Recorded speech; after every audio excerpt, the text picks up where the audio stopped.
আমরা কেন অনেক সময় ধনী হয়ে উঠতে পারি না, সফল হয়ে উঠতে পারি না? অনেক ক্ষেত্রে আমরা সুযোগ থাকার পরও মানুষকে অনেক বেশি দান করতে পারি না।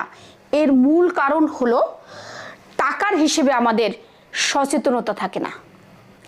এই পৃথিবীতে যত বিষয় ভূমিকা রাখে মানুষের অগ্রগতির ক্ষেত্রে, তার মধ্যে একটি অন্যতম উপাদান হলো টাকা।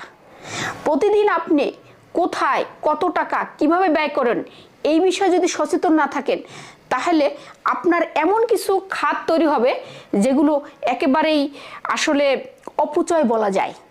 এই অপচয়ের কারণে আপনি যে টাকাটি মানুষের জন্য ব্যয় করতে পারতেন, নিজের ক্ষেত্রে ইনভেস্ট করতে পারতেন বা অন্যের কল্যাণের জন্য ব্যয় করতে পারতেন, সেটি আর আপনার ফান্ডে থাকে না। কাজেই টাকার ব্যয়ের ক্ষেত্রে সচেতন হন এবং নিজের অ্যাকাউন্টকে সমৃদ্ধ রাখুন।